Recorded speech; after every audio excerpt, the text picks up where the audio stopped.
Vamos a hablar ahora de la polémica que existe por el proyecto presentado por parlamentarios de Chile Vamos para sustituir penas de cárcel por arresto domiciliario en el caso de adultos mayores o enfermos graves que estén en cumplimiento efectivo de sus penas. Mientras víctimas y expertos cuestionan si esta iniciativa pone en jaque el principio de justicia, otros apelan a los derechos humanos de quienes están en complejas condiciones tras las rejas. El reportaje es de Alejandra González y Gerson Garrido.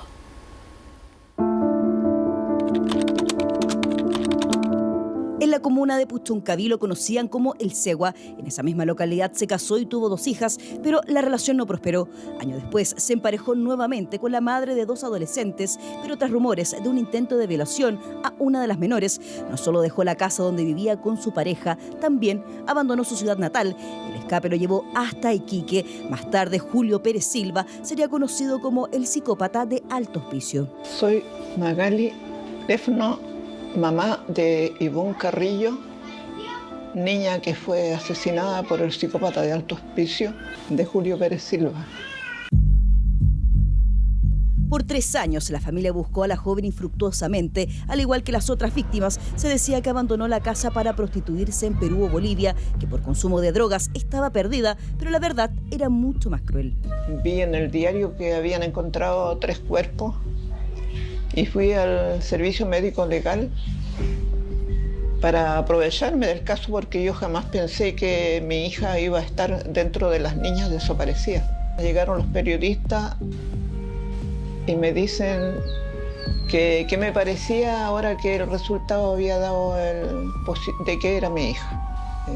Se me borró el mundo porque nunca me pensé ni jamás en mi vida, ni en las peores pesadillas, una cosa así.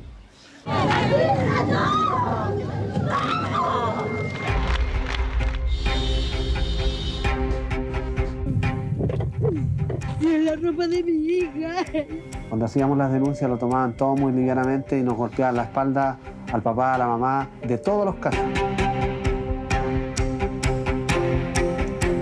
Tu hija debe de estarlo pasando los riquitos, prostituyéndose, ganando buen billete, fumando pasta y todas las cosas por el estilo. Fue una guerra para mí, con las policías, las autoridades y la justicia.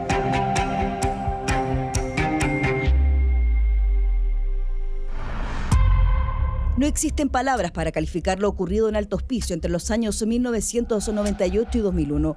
Julio Pérez Silva trabajaba como taxista informal en un Mazda Capella blanco. Aprovechaba sus viajes para ofrecer servicios gratuitos a jóvenes que caminaban por Iquique y sus alrededores. 14 de ellas murieron. Fueron golpeadas, algunas violadas, abandonadas en vertederos, arrojadas en profundos pozos mineros. Pero una de ellas sobrevivió. Su testimonio permitió terminar con años de desapariciones de mujeres.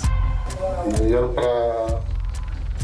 para el retén. Y ahí empezaron a decir que yo había violado a Ada, que yo había violado a Ada, y yo dije que no, que yo no la había violado, que yo la conocía. La niña tenía vestigios de que había sido violada, ¿no? Bueno, lo que a mí ellos me dijeron que sí, que había sido violada la niña. El año 2003, un equipo del programa En la Mira de Chilevisión entrevistó en la cárcel al psicópata de Alto Hospicio. Si bien durante la investigación reconoció los crímenes e incluso reveló los lugares donde estaba la mayoría de sus víctimas, después cambió su discurso y aseguró ser inocente. Bueno, me están acusando como de 15 crímenes. ¿Cómo se declara usted? Yo me declaro inocente. Yo me disculpé de Zaina, no de la otra, yo la otra no me culpé. E incluso, aunque el ministro me estaba amenazando, yo no me culpé de las demás personas. El año 2006 fue condenado a presidio perpetuo calificado. 19 años después, su nombre vuelve a sonar porque podría ser uno de los beneficiados para terminar de cumplir su condena en libertad. Esto tras un proyecto de ley presentado por un grupo de senadores de Chile Vamos que propone el cumplimiento alternativo de la pena para adultos mayores o enfermos graves. Lo que no puede ocurrir es que tengamos personas condenadas con Alzheimer, que no saben en qué lugar se encuentran, o que tengamos personas condenadas con cánceres terminales y que mueran esposados a una cama. Cuando se condena a una persona, se la priva de su libertad, pero no se la priva nunca de su dignidad.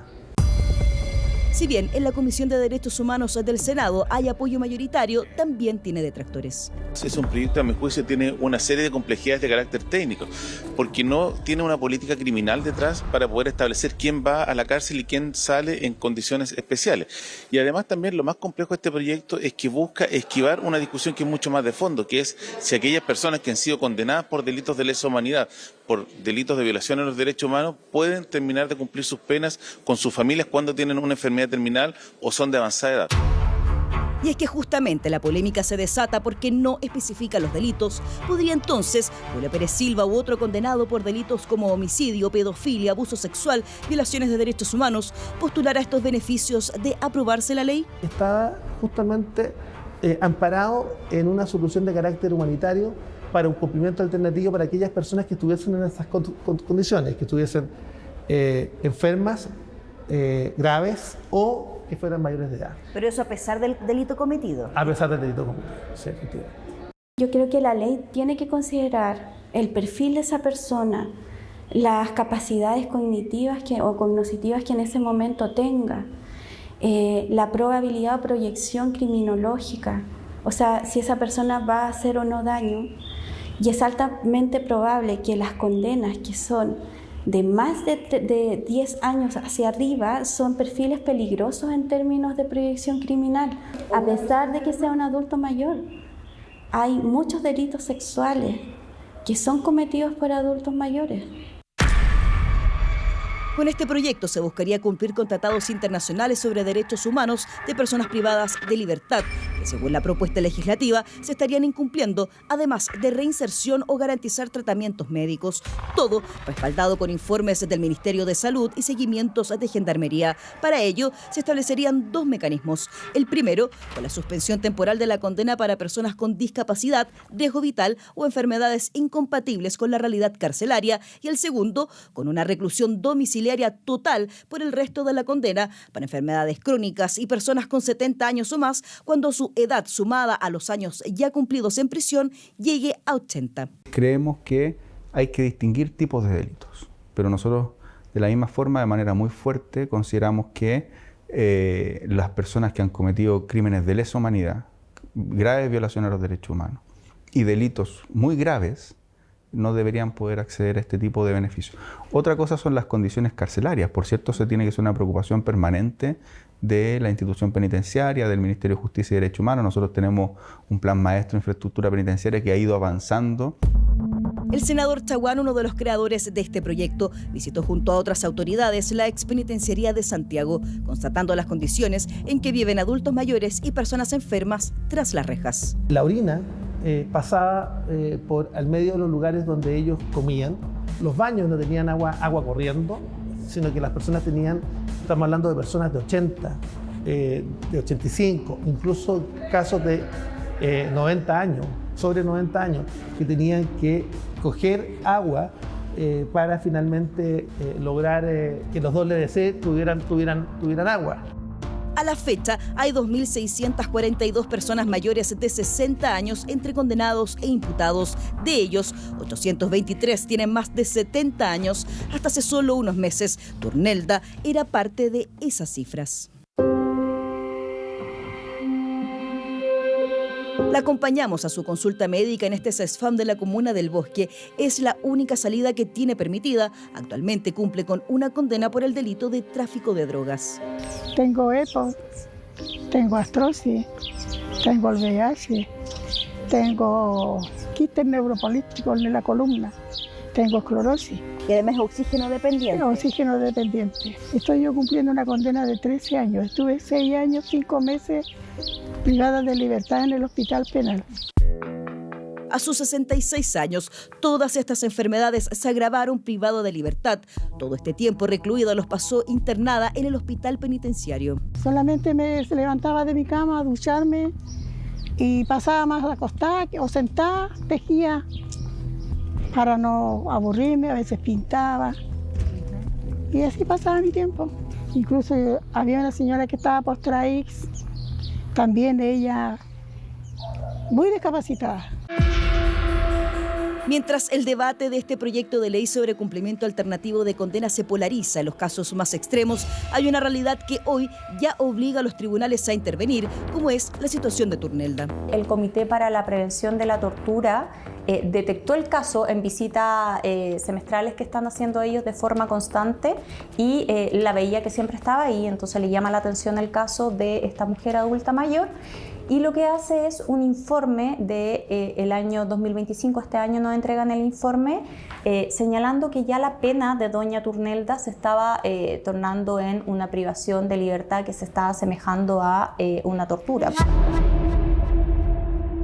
De la compleja realidad, se presentó un recurso de amparo ante la justicia solicitando una sustitución de condena para Turnelda. Este es un proceso que la Defensoría Penal Pública ha realizado en otras oportunidades ante casos excepcionales. Lo que consideramos justamente es su situación de salud, porque la persona ha enfrentado un proceso penal, es muy probable que haya enfrentado las medidas cautelares que tenía que enfrentar, se le ha condenado, ha cumplido parte de la condena y hay una situación excepcional, muy grave, que amerita que este cumplimiento no sea al interior de un recinto penitenciario. Y por esas razones, en el fondo, nosotros no vemos el delito, sino que lo que vemos es la situación de salud particular del caso.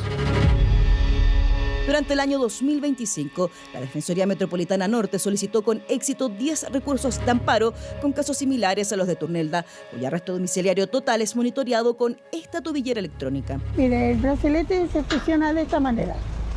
Yo tengo que cargarlo 2 horas todos los días. Si yo no cargo el brazalete, a mí me prende una luz roja pidiendo carga. Y si yo ya no lo cargo, ya estarían llamándome. Entonces eso sería un incumplimiento mío. Entonces yo por eso estoy siempre pendiente de que esté bien, lo limpio, para que no se le tape el micrófono. Pero el brazalete además tiene como una especie de parlante donde a usted le hablan. Sí, ahí tiene. Ya. Tiene un teléfono. ¿Y ahí se comunican con usted? Sí. Pero la polémica con este proyecto que comenzó a estudiarse hoy en el Parlamento está centrada en qué ocurrirá con los condenados por delitos de lesa humanidad.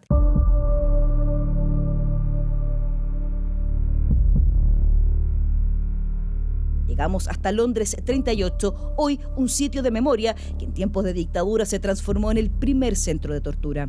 Es un proyecto que es muy hecho a la medida, creo yo, es mi opinión.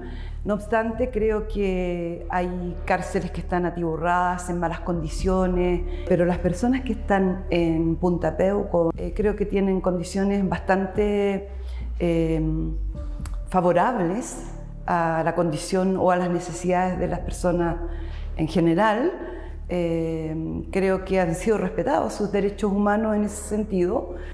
No son personas que además hayan colaborado, que es un requisito para poder optar a algún beneficio. No han colaborado en nada, mantienen el pacto de silencio. Para las víctimas y sus familias, la discusión no es solo penal, sino también simbólica. Cuestiona la señal que entregaría la justicia al permitir que condenas por crímenes de lesa humanidad se cumplan fuera de la cárcel.